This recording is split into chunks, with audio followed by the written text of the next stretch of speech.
Hello दोस्तों, भाषा संज्ञान और समाज आपके फोर्थ पेपर की मैराथन क्लास में आपका स्वागत है, जिसमें हम कंप्लीट फोर्थ पेपर को रिवीजन इस वीडियो में करने वाले हैं। 3 यूनिट्स हैं इस आपके पेपर में, और जो पेपर है सबसे पहले तो उसकी बात करते हैं। आपका पेपर 35 नंबर का टोटल पेपर है, जिसमें से मिनिमम पासिंग मार्क्स आपको 40 नंबर चाहिए। 14 नंबर मिनिमम पास होने के लिए आपको चाहिए।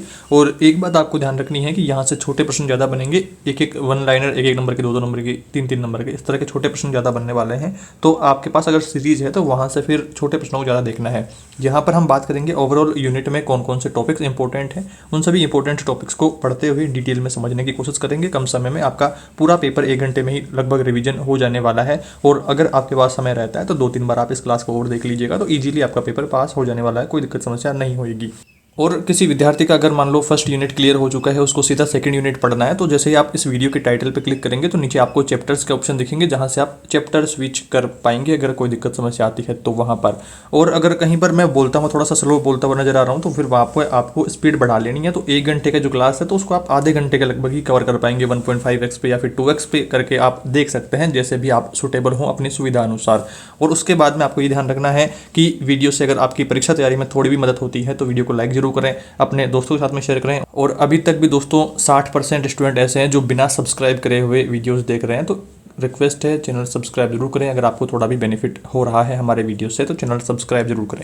सबसे पहले बात करते हैं यूनिट 1 को लेकर के, जो कि दोस्तों सबसे बड़ा यूनिट है। भाषा, समाज और सत्ता के बारे में यहाँ पर बात हो रही है। बहुत आसान यूनिट है और बहुत बड़ा है, ज़्यादा नंबर वाला यूनिट है। तो ईजिली आप एक बार में ही सारे टॉपिक्स को समझ जाएंगे और 20 नंबर पक्के आपके हो जाने वाले हैं, अगर आप बेसिक जानकारी रखते हैं इन बारे में पहले से। और बाकी सारी चीज़ें देखिए, भाषा क्या होता है, समाज क्या है, सत्ता किस तरह से मेंटेन वगैरह रहती है, तो वो सारी चीज़ें ही हैं। ज़्यादा कुछ अलग कोई ऐसा कठिन टॉपिक कोई नहीं है कि ज़्यादा कुछ आपको स्पेशली एक ही टॉपिक पर फोकस करने की जरूरत यहाँ पर नहीं है। इजीली आपके सारे टॉपिक्स कवर हो जाने वाले हैं। पहला टॉपिक दोस्तों शुरुआत करते हैं। सबसे पहले जानते हैं भाषा क्या है। भाषा जो है अपने विचारों को, अपने भावों को दूसरे व्यक्ति के साथ में व्यक्त करने का एक माध्यम है। ये सांकेतिक या फिर विनिमय का, अभिव्यक्ति का साधन, आप ये समझिए।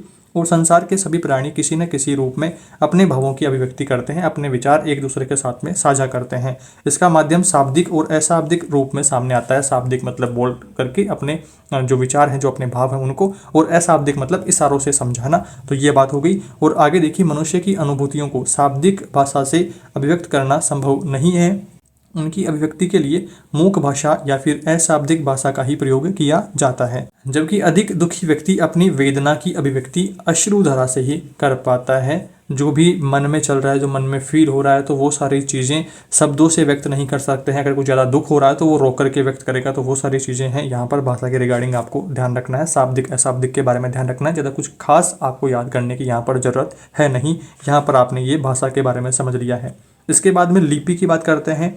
लिपि में देखिए, मानव मुख से निकली प्रत्येक ध्वनि जो अर्थ देती है, प्रत्येक ध्वनि जो अर्थ देती है मनुष्य की भाषा है। उन्हीं ध्वनि संकेतों, भावों या विचारों को जब रेखाओं, चित्रों एवं चिन्हों के माध्यम से व्यक्त कर दिया जाता है तो वह लिपि बन जाती है। तो लिपि की परिभाषा अगर आपको पूछी जाती है तो आपको यहाँ पर इस तरह से लिखना है। और लिपि से तात्पर्य क्या है? लिखित चिन्हों की उस व्यवस्था से है जिसके द्वारा भाषा को रूपायित किया जाता है, मतलब पिरोया जाता है और उसको आकार दिया जाता है। तो ये बातें आपको लिपि के रिगार्डिंग ध्यान रखनी है कि जो अपने भाव हैं, जो विचार हैं, वो शब्दों में, जो शब्द चिन्हों में आ रहे हैं और वो जो अर्थ देते हैं, तो वो लिपि रहेगी।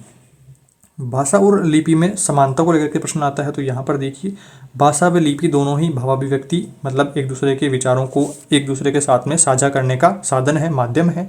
दोनों के लिए व्यक्त ध्वनि संकेतों का व्यवहार होता है, और दोनों ही मानव के भौतिक आध्यात्मिक विकास में उपयोगी भूमिका निभाती है। तो भाषा और लिपि में ये समानता हो गई है। अगर असमानता या अंतर की बात आती है तो ये भी आप जान लीजिए। यहाँ पर पहला बिंदु देखिए, भाषा उच्चारित ध्वनि संकेतों का माध्यम है। भाषा जो है, अपना जो उच्चारित ध्वनियाँ हैं, जो मैं बोल रहा हूँ, वो सारी चीज़ें भाषा के अंतर्गत आ गई। और लिपि क्या है, जो आप स्क्रीन पर देख रहे हैं लिखा हुआ, तो ये संकेतों का स्वरूप, आप ये समझिए।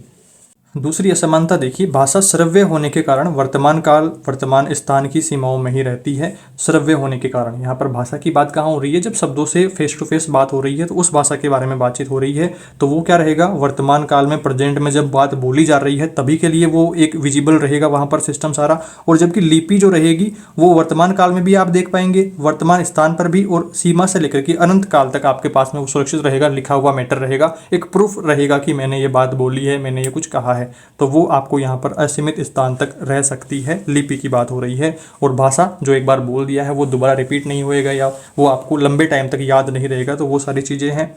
तीसरा अंतर देखिए, भाषा का संबंध स्वर यंत्र मुख और कर्णेंद्रिय से है, मतलब मुंह से बोलेंगे और कानों से सुनेंगे, जबकि लिपि का जो संबंध है वो हाथों से लिखेंगे और नेत्रों से देखेंगे। इसलिए भाषा का गुण श्रव्य है, जबकि लिपि का गुण क्या है, दृश्य। तो ये गुण भी आपको ध्यान रखना है। चौथा अंतर देखिए, भाषा अनेक ध्वनियों की समष्टि स्थिति है, समष्टि समाहित स्थिति है, जबकि लिपि उक्त समष्टि के अतिरिक्त चित्र, चिन्ह, रेखा, प्रतीक आदि लेखन की प्रक्रिया के अंतर्गत आते हैं। तो ये अंतर भी आपको ध्यान में रखने हैं। याद कुछ करना है नहीं, एक बार में ही आपको समझ में आ गया है इनकी में समानताएं और इनमें अंतर। और लिपि का उद्गम और विकास को अगर प्रश्न आता है, देखिए यहाँ पर जान लेते हैं। लिपि की उत्पत्ति भाषा की उत्पत्ति के समान ही विवादास्पद है। जिस प्रकार से भाषा की उत्पत्ति के विषय में देवीय सिद्धांत है, मतलब देवताओं की मान्यता है, जैसे ही समस्त संसार में लिपि के भी देवीय सिद्धांत हैं कि देवों से उत्पन्न हुई है। यहाँ पर पहली मान्यता देखिए, भारतीय लोगों ने अपनी प्राचीन लिपि को ब्रह्म देवता से उत्पन्न मान करके उसका नाम ब्राह्मी लिपि रखा है। प्राचीन मिस्र के लोग थोत देवता या थात देवता, आइसिस देवता को अपनी लिपि का कर्ता मानते हैं। और तीसरा बिंदु है, यूनानी जो लोग हैं इनकी मान्यता है पौराणिक पुरुष हर्मेश, हेमरेश या पेलमिड्स, प्रोथ्यूस, ओक्यूर्स या लिथोस, ये इनके देवताओं के नाम है यूनानियों के, तो वो उनकी लिपि का उद्गम उधर से मानते हैं। और जो बेबोलिनिया है वो वहाँ के लोग नेबो देवता को बेबोलियन लिपि का कर्ता मानते हैं। और प्राचीन यहूदी लोग हैं वो मोजेस देवता को प्राचीन ज्यू लिपि का कर्ता मानते हैं। तो इस तरह से अलग अलग देशों में अलग अलग देवताओं के आधार पर वो लिपि का उद्गम माना गया है, देवताओं के सिद्धांत, देवताओं के आधार पर। तो ये कुछ बातें यहाँ पर ध्यान रखनी है। और इससे समीक्षा क्या निकली है, इसका अर्थ क्या निकला है, यहाँ पर सारांश क्या निकला है वो देखिए। वस्तुतः ये विश्वास इस निष्ठा पर आधारित है कि प्रत्येक लिपि का कर्ता ईश्वर या देवता है, अतः भाषा की तरह लिपि का निर्माण भी देवताओं ने ही किया है। वास्तविक स्थिति यह है कि लिपि को भी मनुष्य ने अपनी आवश्यकता के लिए बनाया है। इसके निर्माण में भी एक व्यक्ति का हाथ न होकर के अनेक व्यक्तियों या फिर पूरे समाज का हाथ रहा है। आज भी अशिक्षित व्यक्ति किसी बात को स्मरण रखने के लिए अंगोछे में गांठ बांध लेता है। पुराने जमाने की तरह कोई भी बात याद रखनी है तो गांठ बांध लेगा, फिर गांठ देखते ही उसको वो बात याद आ जाने के चांसेस रहेंगे, तो वो गांठ बांध लेगा। इसी प्रकार से मनुष्य ने अपनी आवश्यकता अनुसार रेखा चित्र आदि बना करके लिपि का निर्माण किया। और इसी प्रकार से देखिए कि चीन की जो लिपि है, समस्त लिपि चित्र लिपि में लिखी जाती है, ऐसे अलग से ही उनके भाषा है। प्राय प्रत्येक लिपि में रेखाओं या चित्रों की प्रमुखता उनमें रहती है। तो ऐसी कुछ बातें आपको यहाँ पर लिपि के उद्गम के रिगार्डिंग ध्यान रखनी है। अब अपन बात करते हैं लिपि के विकास के बारे में। तो यहाँ पर देखिए, माना जाता है कि आदिकाल में लिपि का आरंभ धार्मिक देवता का प्रतीक चिन्ह, जादू टोने के लिए रेखाओं का अंकन, अपनी आसपास की वस्तुओं का चित्रण, स्मरण रखने के लिए रेखाएं आदि बनाना, एकांत गुफाओं में सौंदर्य के लिए जीव जंतु या वृक्ष आदि का चित्र बनाना, विविध कार्यों के लिपि का उद्गम, उनसे विविध ध्वनियों प्रतीकों का विकास हुआ है। यही विकास आगे चल करके लिपि के रूप में सामने आ गया है। जैसे जैसे आवश्यकता हुई, जैसे जैसे काम आगे बढ़ा, तो वो लिपि का विकास भी होता गया। वर्तमान काल में जो पुरातात्विक सामग्री मिली है उसमें विद्वानों का अनुमान रहा है कि ईसा पूर्व 10,000 वर्ष से ईसा पूर्व 4,200 वर्ष के मध्य में 6,000 वर्षों में लिपि का विकास हुआ होगा। ये 6,000 वर्ष लिपि के प्रारंभिक विकास के वर्ष रहे हैं। संसार में जो प्राचीन लिपियां प्राप्त हुई है उन्हें विकास क्रम की दृष्टि से निम्नलिखित क्रम में रखा जा सकता है। पहली है चित्रलिपि, चित्र बना करके किसी भी पेड़ पौधे का, जीव जंतु जानवर किसी का भी, तो चित्र। फिर सूत्र बनाया गया, फिर प्रतीक बनाए गए, फिर भाव मूलक लिपि, फिर भाव ध्वनि मूलक आई, फिर ध्वनि मूलक आ गई, और फिर अक्षरिक लिपि और वर्णिक लिपि इनसे आ गई है। तो ये कुछ लिपियों के प्रकार आपको ध्यान रखना है। भारत की सभी भाषाओं के लिए एक ही लिपि की उपयोगिता को लेकर के अगर प्रश्न आता है कि एक ही लिपि अगर रहती है तो क्या उसकी उपयोगिता रहेगी, इस बारे में प्रश्न कई बार एग्जाम में आया हुआ है। तो देखिए क्या उपयोगिता रहेगी अगर अपने पूरे देश में एक ही लिपि काम में लाई जाए, हिंदी ही अगर पूरे देश में लागू रहे, तो वो देखिए।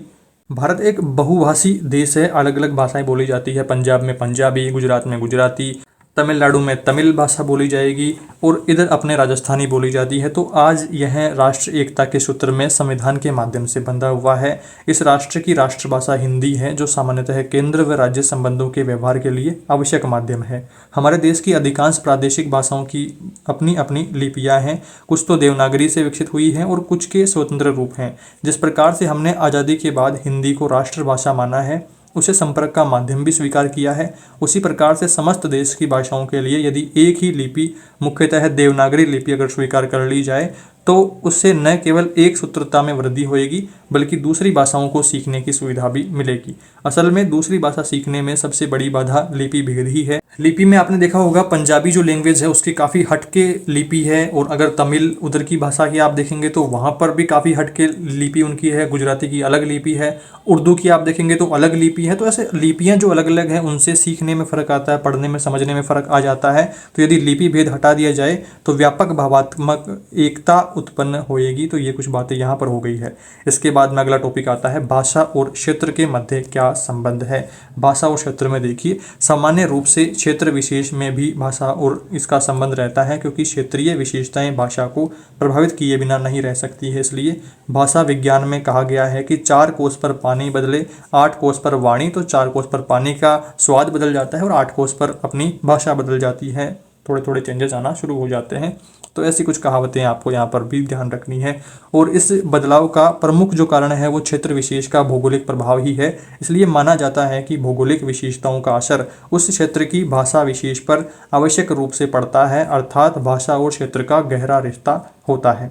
ये बात हो गई यहाँ पर। और इसके बाद में राजस्थान एक ऐसा प्रदेश भी रहा है जहाँ पर लंबे समय तक सामंतवाद रहा। सामंतवाद के कारण राज्य रजवाड़े के बीच निरंतर युद्ध जैसी स्थितियाँ बनी रही। इसका प्रभाव भाषा पर भी पड़ा। इसलिए यहाँ जो भाषा प्रयोग में लाई जाती है उसमें महाप्राण ध्वनियों और बलाघात का प्रयोग अधिक होता है। साथ ही किसी भाषा की सबसे प्रभावी स्मृतियाँ उसमें मुहावरों को भी सुरक्षित रखती है। इसलिए मुहावरों पर पड़ने वाले भौगोलिक क्षेत्र के इस प्रभाव का आकलन करने के लिए कुछ मुहावरों को भी उदाहरण के रूप में देखा जा सकता है। तो ऐसे कुछ बिंदु यहाँ पर आपको ध्यान रखने हैं। इसके बाद में अब अपन बात करते हैं अस्मिता के अर्थ को लेकर के। भाषा के संदर्भ में अस्मिता, भाषा बोलने वालों की अपनी पहचान रहेगी। अस्मिता को लेकर के अगर प्रश्न आता है तो वहाँ पर देखिए, भाषा की यही पहचान सत्ता तंत्र से भी जुड़ी है। भारतीय संघ ने विभिन्न भाषाई अस्मिताओं की स्वीकृति को स्वतंत्र लोकतंत्र की बुनियादी जरूरत माना है। यहाँ कारण है कि भाषाओं के संदर्भ में संविधान ने 8वीं अनुसूची की व्यवस्था करके विभिन्न भाषाओं के महत्व को स्वीकार किया है। फिलहाल इस सूची में 22 भाषाओं को स्थान दिया गया है। समय समय पर यह सूची बदलती रहती है। वर्तमान में राजस्थान के विभिन्न क्षेत्रों से यह मांग उठाई जा रही है कि राजस्थानी भाषा को 8वीं अनुसूची में शामिल किया जाए। यानी मसला यह है कि राजस्थानी भाषा की सांस्कृतिक अस्मिता स्वीकार होनी चाहिए। तो ऐसी कुछ बातें यहाँ पर हो गई है। अर्थात दूसरे शब्दों में कहें तो भाषा हमारी अस्मिता को प्रकट करने का काम करती है, हमारी पहचान को बताने का काम करती है। यही कारण है कि विभिन्न पेशों, व्यवसायों, दोनों क्षेत्रों से संबंध रखने वाले लोगों में अब हम अलग अलग तरह की भाषाएं पाते हैं। तो सभी भाषाएं अगर अलग अलग तरह से विशिष्ट और प्रभावी विशेषताओं को संजोए हुए रहती है तो ऐसे कुछ बिंदु यहाँ पर आपको ध्यान रखने हैं। अब हम बात करते हैं वर्ग किसे कहते हैं। वेबर के अनुसार वर्ग की परिभाषा देखिए, वर्ग का निर्धारण शक्ति और प्रतिष्ठा है। और इसके लिए गिडेंस का मानना है कि वर्ग एक वृहद स्तर के लोगों का समूह है। यह प्रतिष्ठा समूह है, शक्ति व संपत्ति के उपयोग के आधार पर वर्ग बनाते हैं। उच्च वर्ग वाले प्राय शिष्ट, शुद्ध, तत्सम शब्दों का प्रयोग करते हैं। मध्यम वर्ग वाले तद्भव, सरल, समासहीन भाषा का प्रयोग करते हैं। निम्न वर्ग वाले अशुद्ध, कृत्रिम भाषा का प्रयोग करते हैं। तो ये वर्ग के बारे में आपको ध्यान रखना है। और लिपि की आवश्यकता को लेकर के प्रश्न 1-2 बार आया हुआ है कि लिपि की आवश्यकता क्यों महसूस हुई, ऐसा भी प्रश्न आया है। तो अपने विचार प्रकट करिए, इस तरह से प्रश्न आ सकता है। इसमें देखिए, सभ्यता के विकास के साथ साथ मनुष्य के लिए अपने अपने भावों और विचारों को स्थायित्व देने के लिए, दूर दूर स्थित लोगों से संपर्क बनाने के लिए और संदेशों और समाचारों के आदान प्रदान के लिए मौखिक भाषा के स्थान पर लिपि की आवश्यकता महसूस हुई। लिपि भाषा को सुरक्षित रखने का साधन है। तो इस तरह से ये कुछ बातें ऑफिशियल हो गई हैं। और इसमें कुछ और बड़ा चढ़ा करके आपको लिखना है तो ऐसा लिख सकते हैं कि बोली गई बात जो है आप किसी व्यक्ति को कहेंगे तो वो कम टाइम तक स्थायी रहेगी या थोड़ी देर बाद में वो हो सकता है भूल जाए। पर अगर आप किसी को लिख करके देंगे, लिपिबद्ध तरीके से आप किसी को देंगे तो वो उसके पास में स्थायी रहेगा और यहाँ पर सुरक्षित भी वो रख सकेगा। तो वो सारी चीज़ें भी आप मेंशन कर सकते हैं। इसके बाद में मजदूर वर्ग और बुजुर्गा वर्ग के बारे में प्रश्न आ सकते हैं कि मजदूर वर्ग क्या है और बुजुर्गा वर्ग क्या है, इसमें अंतर क्या है। मजदूर वर्ग और बुजुर्गा वर्ग ये दोनों वर्ग किसी समाज के पूरे समूह का प्रतिनिधित्व करते हैं। जो लोग जीवन यापन के लिए शारीरिक श्रम पर निर्भर रहते हैं उन्हें मजदूर वर्ग, सर्वहारा वर्ग कहा जाता है। लेकिन जो लोग दूसरों के श्रम को खरीदने और अपने हक में उसका उपयोग करते हैं तो वे बुजुर्गा वर्ग कहे जाते हैं। मजदूर वर्ग तो क्या हो गया, जो जीवन यापन के लिए शारीरिक श्रम करता है, खुद काम करता है। और बुजुर्ग वर्ग क्या हुआ, जो दूसरों के श्रम को खरीदता है या अपने हक में उसका उपयोग ले लेता है खरीद करके, तो वो बुजुर्ग वर्ग हो गया। तो दोनों में अंतर ये हो गया। और मजदूर भाषा का उपयोग शोषण को समझने और उसका मुकाबला करने के लिए कर सकता है, लेकिन बुजुर्ग वर्ग भाषा का उपयोग शोषण को सहज रूप से संभव बनाने के लिए करता है। तो ऐसी कुछ बातें यहाँ पर हो गई हैं। इसके बाद में अब अपन बात करते हैं हिंदी के रिगार्डिंग भी कुछ यहाँ पर पॉइंट्स हैं लोकोक्ति और मुहावरों को लेकर के। ज़्यादा कुछ अपन पढ़ेंगे नहीं क्योंकि ढेर सारी लोकोक्तियाँ हैं, सिर्फ पारिभाषिक तौर पर देखेंगे। और एक यहाँ पर लोकोक्ति भी आपको बता देता हूँ, एक दो। तो यहाँ पर देखिए, वे कथन जो जन जीवन में दीर्घकालीन अनुभव के आधार पर किसी विशेष अर्थ और परिस्थिति में प्रयुक्त होते हैं उसे लोकोक्ति कहते हैं। जैसे अंधों में काना राजा, इसका अर्थ क्या हुआ, अयोग्यों में कम योग्य व्यक्ति आदर पाता है। अंधे के हाथ बटेर, तो अयोग्य का बड़ा लाभ। तो इस तरह से लोकोक्ति के बारे में आपको ध्यान रखना है। तो इस तरह का प्रश्न आ सकता है। और दूसरा यहाँ पर देखिए मुहावरे। मुहावरों को लेकर के प्रश्न में देखिए, एक विशेष प्रकार का वाक्यांश जो लाक्षणिकता के आधार पर वाच्यार्थ से भिन्न अर्थ देता है मुहावरा कहलाता है। जैसे नमक मिर्च लगाना, बढ़ चढ़ के बात करना, सिर चढ़ाना, अत्यधिक महत्व देना। तो ये आपको मुहावरे के रिगार्डिंग कुछ बातें ध्यान रखनी है। और इस यूनिट में एक टॉपिक और रहता है जेंडरीकरण को लेकर के। हमने पहले के पेपर्स में भी इसके बारे में डिटेल में बात कर रखी है कि जेंडरीकरण क्या है, उस बारे में स्त्री पुरुष में जो भेदभाव होता है वो सारी चीज़ें। तो वो कुछ आप यहाँ पर एक्सप्लेन कर पाएंगे। ज़्यादा कुछ बताने की ज़रूरत है नहीं कि स्त्रियों से कहाँ कहाँ पर भेदभाव होता है और कहाँ कहाँ पर उनको जो पुरुषों के बराबर लाने के लिए प्रयास अलग अलग जगह पर हो रहे हैं। पढ़ाई में जो निःशुल्क वगैरह हो रहे हैं, महिलाओं के लिए छात्रवृत्ति वगैरह की जो सुविधाएं अलग अलग हो रही हैं, तो वो सारी चीज़ें आप जेंडरीकरण में आपको ध्यान में रखनी होएगी। अगर निबंधात्मक प्रश्न आता है तो फिर वो सब 70 चीज़ें आप मेंशन कर देंगे तो आपका उत्तर अच्छा हो जाने वाला है पहली बात तो, और नंबर भी पूरे मिलने के चांसेस वहाँ पर हो जाएंगे। जीवन में जेंडर की पहचान जन्म होते ही जननांगों को देकर के की जाती है, सही बात है। स्त्री पुरुष की पहचान हो गई है, इसी पहचान से पुरुष और स्त्री की भूमिकाएं समाज द्वारा दी जाती हैं। जन्म के स्थान से ही लड़के और लड़कियों की अलग अलग रूप से ढालने की जो सामाजिक सांस्कृतिक प्रक्रिया है उसको जेंडरीकरण कहते हैं। कि लड़कियों के अलग कामकाज, उनके खिलौने अलग, उनकी पढ़ाई लिखाई अलग, उनका सिस्टम सारा अलग, और लड़कों के लिए अलग कि वो कमाएंगे, व्यापार करेंगे, वो सारी चीज़ें हैं, बाहर घूमेंगे फिरेंगे। और लड़कियों को पर्दे में रखा जाता है, घर में रखा जाता है, शर्मिली बनाने के लिए वो सारी चीज़ें, वो ऐसा कुछ आपको यहाँ पर ध्यान रखना है जेंडरीकरण को लेकर के। कहाँ कहाँ पर समाज में कुरीतियाँ फैली हुई हैं, कहाँ कहाँ पर सही काम हो रहे हैं। तो ऐसे कुछ बिंदु, ये अपना 20 नंबर का मटेरियल, इंपॉर्टेंट सारे पॉइंट्स मैंने आपको यहाँ पर बता दिए हैं। इतने टाइम में आपने यहाँ पर जान लिया है कि इस यूनिट के लिए ज़्यादा कुछ आपको एफर्ट्स करने की ज़रूरत नहीं पड़ी है, ज़्यादा कुछ मेहनत करने की भी ज़रूरत नहीं है। सारे टॉपिक्स आप ऑलरेडी पढ़ते हुए आ रहे हैं, बस उनको आपको यहाँ पर ये पता लग गया है कि ये टॉपिक्स इस यूनिट में हैं, और एक बार पढ़ते ही सारा कुछ मैटर समझ में आ गया है। और अब हम यहाँ पर देख लेते हैं कि फर्स्ट यूनिट से किस किस टाइप के क्वेश्चंस एग्जाम में आए हुए हैं, पिछले ईयर्स में, जो पुराने ईयर्स में क्वेश्चंस एग्जाम में आए हैं प्रीवियस ईयर्स में, तो उनको अपन यहाँ पर अब देखते हैं। देखिए, ऐसे कुछ क्वेश्चन आ सकते हैं कि हिंदी भाषा को दक्षिणी भारत पर थोप दिया जाए तो क्या होएगा। 2016 में आया हुआ प्रश्न है कि हिंदी भाषा को दक्षिणी भारत पर थोप देंगे तो भारत की पूर्वी पाकिस्तान व उत्तरी श्रीलंका के समान गृह युद्ध में उलझ करके बिखर जाता है। तो ऐसी कुछ कल्पनाएं आपको करनी है। इसके अलावा 2018 में प्रश्न आया हुआ, देखिए, काशी हिंदू विश्वविद्यालय में स्नातकोत्तर स्तर पर हिंदी की पढ़ाई किस सन में शुरू हुई। तो काशी हिंदू विश्वविद्यालय में स्नातकोत्तर स्तर पर पढ़ाई 1923 में शुरू हुई। छोटे प्रश्न इस टाइप के आए हुए हैं। भाषाओं के महत्व को हमारे संविधान में किस सूची में स्वीकारा गया। तो 8वीं अनुसूची में स्वीकारा गया। समाज भाषा का उपयोग किन कार्यों के लिए करता है। तो भाषा एक माध्यम है जिसका उपयोग समाज कई कार्यों के लिए करता है। समाज विभिन्न प्रकार के सामाजिक विभाजनों को भाषा के द्वारा व्यक्त करता है। समाज भाषा का उपयोग कई प्रकार के विभाजनों को ठोस रूप से प्रदान करने में करता है। विभाजन जेंडर, जाति, क्षेत्र, वर्ग, धर्म आदि के आधार पर किए जाते हैं। इस तरह से आप याद रखिए। राजस्थानी भाषा को संविधान की 8वीं अनुसूची में शामिल करने की मांग क्यों उठाई जा रही है। तो सांस्कृतिक अस्मिता स्वीकार कराने की दृष्टि से ही 8वीं अनुसूची में राजस्थानी भाषा को शामिल करने की मांग उठाई जा रही है। सांस्कृतिक अस्मिता स्वीकार कराने को लेकर के 2019 में आया है, 15 में आया है, और भी ईयर्स में आया हुआ एग्जाम में क्वेश्चन है। इंपॉर्टेंट प्रश्न है तो आपको ध्यान रखना है। और यहाँ पर देखिए, 1956 में श्रीलंका तत्कालीन नाम सिलोन में किस भाषा को देश की राजभाषा का दर्जा दिया गया। 2017 में आया हुआ प्रश्न है। श्रीलंका में सिंहल भाषा को राजभाषा का दर्जा दिया गया। तो इस तरह के फैक्ट्स भी आपसे पूछे जा सकते हैं। इसके अलावा आगे बढ़ते हैं। और मजदूर और बुजुर्गा वर्ग 2017 में प्रश्न आया था, तो वो मैंने आपको बता ही दिया है नोट्स में। और उसके अलावा भाषा और लिपि में प्राचीन कौन है। तो भाषा और लिपि में सबसे प्राचीन भाषा है, क्योंकि लिपि का आविष्कार भाषा के बाद में ही हुआ है। लिपि किसे सुरक्षित रखने का साधन है। तो भाषा को सुरक्षित रखने का लिपि साधन है। 2016 में आया हुआ प्रश्न है। ऐसे प्रश्न आपसे यहाँ पर पूछे जाएंगे। लिपि की आवश्यकता क्यों महसूस हुई? जो हम बोल रहे हैं, जो हमारी भाषा है, उसको सुरक्षित रखने के लिए, लंबे टाइम तक अपने को संभालने के लिए, भावों को स्थायित्व देने के लिए और दूर दूर स्थित जो लोग हैं उनसे संपर्क बनाने के लिए, संदेशों और समाचारों के आदान प्रदान के लिए मुख्य भाषा के स्थान पर लिपि की आवश्यकता महसूस हुई, जैसा कि मैंने आपको बताया है।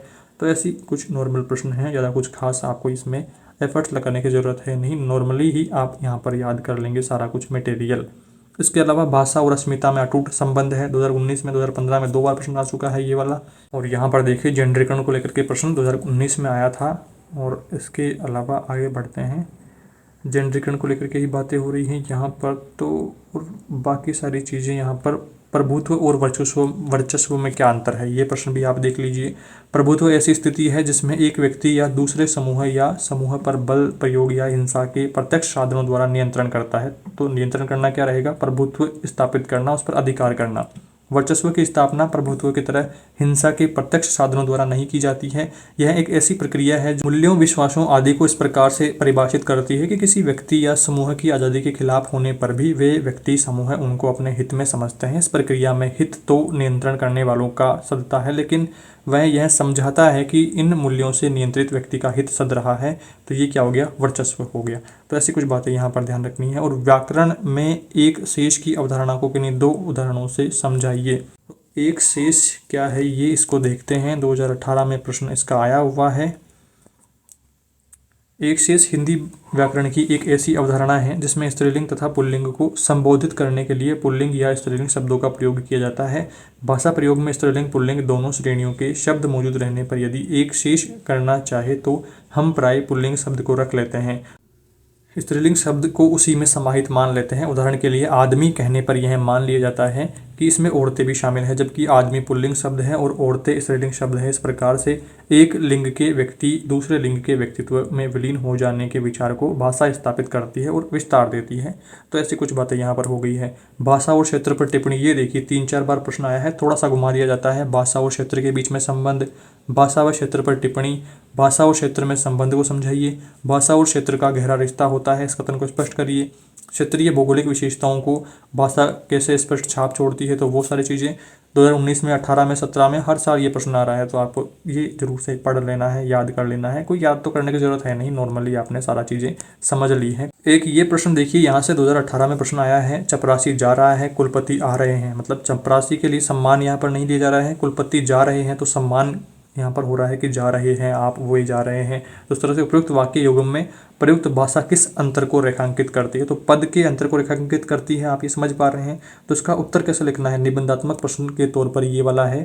तो इसमें देखिए, शिक्षा शास्त्री पाउलो फ्रेरे के कथन, भाषाओं का उपयोग वर्चस्ववादी समूहों के हितों की रक्षा के लिए भी किया जाता है, से हम पूर्ण सहमत हैं। उन्होंने अपनी पुस्तक उत्पीड़ितों का शिक्षा शास्त्र में ऐसे कुछ संदर्भों का उल्लेख किया है जिसमें भाषा को पूंजीपति वर्ग के हितों की रक्षा हेतु उपयोग में लाया जा रहा है। फ्रेरे ने अपनी पुस्तक उत्पीड़ितों का शिक्षा शास्त्र में इस बात को विस्तार से समझाया है कि अलग अलग समूह साहित्य का उपयोग अपने हितों की साधना में करते हैं। साहित्य के जरिए मिथकों की रचना करके हितों को साधा जाता है। भाषा और वर्ग के व्यवहारिक रूप को समझने के लिए हम निम्न उदाहरणों का प्रयोग विचार कर सकते हैं। तो चपरासी जा रहा है तो क्रिया, कुलपति जा रहे हैं क्रिया, वह चपरासी था सर्वनाम, वे कुलपति थे सर्वनाम, वह चपरासी का बेटा है संज्ञा, वे कुलपति के बेटे हैं संज्ञा, चपरासी दौड़ता जा रहा है क्रिया विशेषण, कुलपति दौड़ता जा रहे हैं तो क्रिया विशेषण। तो सेम है, पर बस बोलने का फर्क वहां पर आया है। ऊपर उदाहरण में 4 वाक्य युग्म दिए हैं। इन युग्मों में चपरासी तथा कुलपति दोनों एक वचन है, लेकिन दोनों की वर्गीय स्थिति के अनुसार चपरासी के लिए जा रहा है और कुलपति के लिए जा रहे हैं का उपयोग किया जा रहा है। कुलपति को एक वचन होने पर भी बहुवचन द्वारा संबोधित किया जा रहा है। इससे पता चलता है कि वर्गीय अंतर को व्याकरण के नियमों में हेर फेर करके वैधता प्रदान की गई है। तो इस तरह से ये बातें यहाँ पर ध्यान रखनी है। और अगला प्रश्न दोस्तों, जो लोकोक्ति और मुहावरों की हमने बात करी थी, तो वहाँ पर इस तरह का प्रश्न आ सकता है कि 5 लोकोक्तियों का उदाहरण अर्थ व प्रयोग के साथ में दीजिए। 2015 में प्रश्न आया हुआ है। तो ये वाला भी महत्वपूर्ण आपके लिए रहता है कि 5 आपको लोकोक्तियाँ कम से कम याद करके रखनी है, ताकि प्रश्न आए तो आप उसमें उत्तर आसानी से दे पाएँ। पहला यहाँ पर लोकोक्ति देखिए, अंधे के आगे रोना, अपने दीदे खोना, निष्ठुर व्यक्ति, तुम्हारा अधिकारी तो बहुत ही निष्ठुर है, उससे किसी भी प्रकार की सहायता की अपेक्षा व्यर्थ है। अंधे के आगे रोना, अपने दीदे खोना है, पहली लोकोक्ति हो गई है। इसके बाद में दूसरी, अंधेर नगरी चौपट राजा, टके शेर भाजी, टके शेर खाजा। इसका क्या रहेगा? नियम व्यवस्था शून्य, अयोग्य प्रशासन। प्रधानाचार्य ही न तो विद्यालय नियमित आते हैं और ना ही समय पर आते हैं, तो फिर विद्यालय व्यवस्था कौन देखेगा, किसके जिम्मे रहेगी। तो निकम्मे और कर्मठ की पूंछ हबान पहचान कौन रखे। तो ये बात हो गई है दूसरी लोकोक्ति में। तीसरी लोकोक्ति आती है अंधे के हाथ बटेर, अयोग्य या असमर्थ को बड़ा लाभ मिलना। राह चलते भिखारी को 1000 के नोटों की गड्डी पड़ी मिल गई है, भाई अंधे के हाथ तो बटेर लग गई है। इस तरह से वाक्य प्रयोग कर देंगे। चौथी लोकोक्ति है अंधों में काना सरदार या काना राजा। तो अयोग्य व्यक्तियों के समूह में कम योग्य व्यक्ति भी सम्मान पाता है। सारे गांव में एक ही व्यक्ति 10वीं पास है, वही व्यक्ति अंधों में काना सरदार या राजा है। तो ये चौथी लोकोक्ति हो गई है। और 5वीं लोकोक्ति देखिए, अंत भला तो सब भला। अंत भला तो सब भला, तो अंतिम परिणाम अच्छा हो तो सब अच्छा है। चाहे मोहन किसी भी परीक्षा में प्रथम श्रेणी से उत्तीर्ण न हुआ हो, लेकिन अंत भला तो सब भला, आखिर वह की किसी वैकेंसी आरपीएससी से अध्यापक के रूप में चयनित हो गया है। तो ये बात आपको ध्यान रखना है। और छठी यहाँ पर लोकोक्ति आती है अंत भले का भला, अच्छे काम का परिणाम, अच्छे व्यक्ति को अंतिम परिणाम भला प्राप्त होता है। जीवन भर वह दीन दुखियों की सेवा में लगा रहा, देखें उसके सारे बेटे बेटी आज अच्छे रोजगार पर हैं, वास्तव में अंत भले का भला ही होता है। 7वीं लोकोक्ति आंख का अंधा नाम नयन सुख, गुणों के विपरीत नाम योग्यता, शून्य नाम काम। तो गुणों के विपरीत अगर नाम रहता है तो इसमें देखिए, है तो आप हिंदी के अध्यापक, लेकिन आप जानते नहीं स्वर और व्यंजन का शुद्ध लेखन और उच्चारण भी। सच है मिलना सहज है, आंख का अंधा नाम नयन सुख, मतलब आता जाता कुछ नहीं है। 8वां लोकोक्ति यह है आंख का अंधा पूरा, मूर्ख धनी। आजकल रमेश के आनंद हो रहे हैं, उसने अपने कॉलेज में एक ऐसा सहपाठी मिल गया है जो आंख का अंधा गांठ का पूरा है, वह मित्र बन गया है। तो ऐसे कुछ यहाँ पर वाक्य प्रयोग आपको करना है। 9वीं यहाँ पर लोकोक्ति देखिए, आंख चूकी माल दोस्तों का, अपने सामान से वस्तु से तनिक भी ध्यान हटा लापरवाही हुई तो सामान की चोरी हो सकती है। भाई तुम्हारे पास सामान अधिक हो गया है, किस किस की निगाह रखोगे। दिल्ली का हाल पहले ही आंख चूकी और माल दोस्तों का उठाए गिरे बहुत हैं, इसलिए दिल्ली तक पहुंचाने में मैं तुम्हारे साथ चलूंगा। तो ऐसे कुछ वाक्य प्रयोग यहाँ पर हो गया है। 10वीं लोकोक्ति देखिए, आंधी के आम, बहुत सस्ती वस्तु, 100 रुपये में पैंट शर्ट मिल रहे हैं, कहाँ सेल लगी हुई है, अरे चलो ये आंधी के आम तो हम भी खरीद लाएं। तो ये वाक्य प्रयोग आपको इधर कर देना है। और इसके बाद में 11वीं लोकोक्ति भी देख लीजिए, अक्सीर की बूटी। अक्सीर की बूटी मतलब अचूक औषधि। मैंने रविवार को चूर्ण लिया था, पेट पूरी तरह साफ हो गया, वास्तव में चूर्ण तो अक्सीर की बूटी ही प्रमाणित हुआ है। तो ये 11 लोकोक्ति हमने यहाँ पर देख ली है। इनमें से 4-5 आप जरूर याद करके रखिएगा ताकि प्रश्न आए तो आप उसमें उत्तर लिख पाएं। अब हम बात कर लेते हैं मुहावरों की सामान्य विशेषताएं और महत्व के बारे में। मुहावरे पूर्ण वाक्य न होकर के वाक्यांश ही होते हैं। मुहावरे स्वतंत्र रूप से प्रयुक्त नहीं हो सकते हैं, उनका प्रयोग वाक्य में ही हो सकता है। और मुहावरे साधारण अर्थ न देकर के विलक्षण अर्थ ही देते हैं। मुहावरे में लिंग वचन काल क्रिया के अनुसार परिवर्तन हो सकता है। मुहावरे प्राय क्रियांत होते हैं, लेकिन कुछ मुहावरे संज्ञांत, विश्लेषणांत और क्रिया विशेषणांत भी होते हैं, जिनको होना या करना क्रियापद आने पर पूर्ण समझ आता है। जैसे क्रियांत जो मुहावरे रहेंगे उनमें आंख भराना, आंख मलना, आंखें लाल करना। संज्ञा के रिगार्डिंग रहेंगे तो भीम, अर्जुन, नंदलाल। क्रिया विशेषण रहेगा तो हाथों हाथ, दाएं बाएं, गांव गांव, इस तरह से 2 वर्ड रहेंगे। विशेषणांत रहेगा तो कच्चा घड़ा, धुएं के बादल, कान का कच्चा। तो इस तरह से ये कुछ बातें यहाँ पर आपको ध्यान रखनी है। मुहावरों के महत्व के बारे में अगर प्रश्न आता है तो वहाँ पर आपको चीज़ें ध्यान में रखनी होगी कि मुहावरे का साधारण अर्थ न देकर के विशिष्ट अर्थ देते हैं मुहावरे, और इनका प्रयोग अभिव्यक्ति में रोचकता, प्रभावशीलता और प्रवाहशीलता, चमत्कारिकता, संक्षिप्तता, सरसता, आकर्षकता आती है मुहावरे से, और मुहावरे के प्रयोग से अभिव्यक्ति में जीवंतता आती है। तो ये कुछ बातें मुहावरों के महत्व के रिगार्डिंग ध्यान रखनी है। और मुहावरे के अर्थ और प्रयोग अगर प्रश्न आ जाता है, देखिए कुछ मुहावरे भी पढ़ लेते हैं। आंख उठाना, शत्रु भाव से देखना। आंख उठाकर न देखना, उपेक्षा करना या अहित न कर सकना। आंखें न मिलाना या चुराना, शर्माना, कतराना।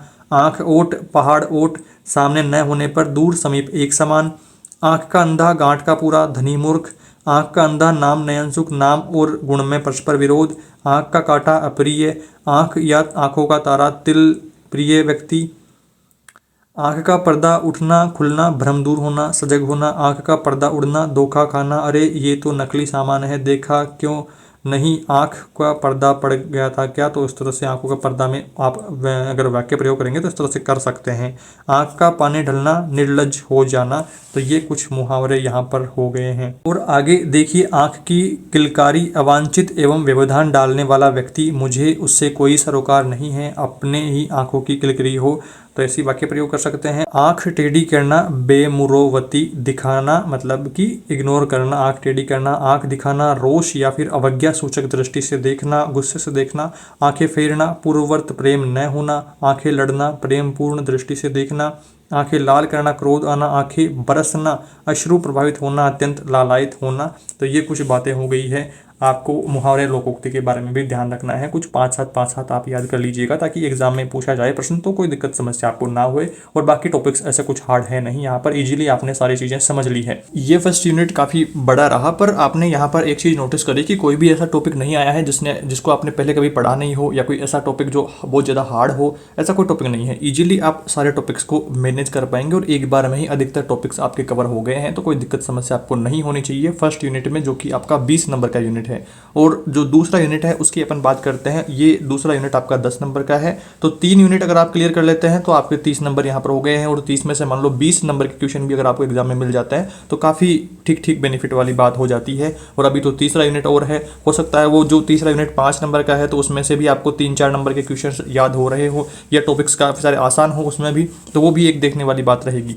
बात करते हैं दूसरे यूनिट को लेकर के, तो दूसरे यूनिट का नाम देखिए, भाषा की प्रकृति के बारे में बात करेंगे और स्वरूप के बारे में बात करेंगे। काफ़ी ईजी टॉपिक है, एक बार में ही समझ में आ जाने वाला है, कोई दिक्कत समस्या नहीं होने वाली है इस यूनिट में भी। पहला टॉपिक आता है भाषा का स्वरूप की अपन बात करते हैं। तो इसमें देखिए, हमने अपने प्रतिदिन के जीवन में ऐसी स्थितियों का सामना किया है, ऐसी परिस्थितियों का सामना किया है जहाँ पर भिन्न भिन्न प्रकार से भाषा का प्रयोग करते हैं।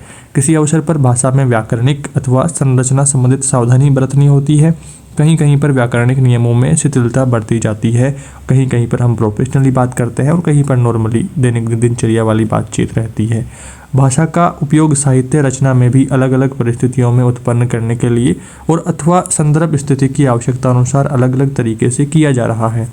यही भाषा का औपचारिक अथवा अनौपचारिक स्वरूप है। औपचारिक क्या रहेगा कि ऑफिशियली तौर पर अपन बात कर रहे हैं कि सही उच्चारण, शुद्ध उच्चारण, वो सारी चीज़ें। और अनौपचारिक जो अपन घर पे बोलते हैं, घरेलू भाषा के तौर पर मान सकते हैं कि ज़्यादातर उसमें औपचारिकता नहीं देखी जाती है कि ऑफिशियली सारे वर्ड शुद्ध बोले जा रहे हैं, ऐसा कुछ नहीं देखा जाता है, बस बोल देते हैं आम बोलचाल की भाषा के तौर पर अनौपचारिक। तो ये कुछ बातें यहाँ पर हो गई है जहाँ पर भाषा में व्याकरण के नियमों का पालन किया गया है। वाक्य संरचना व्याकरण के नियमों के अनुसार ही की गई हो। बात को स्पष्ट रूप के लिए, सटीक रूप से रखने के लिए सटीक रूप से शब्दों का चयन होना चाहिए।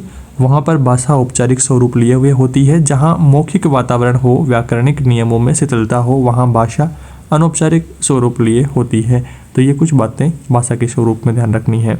अगला टॉपिक आता है भाषा की औपचारिक स्थिति के बारे में। औपचारिक रूप में भाषा का दोनों तरह से उपयोग किया जाता है, मौखिक रूप में भी और लिखित रूप में भी।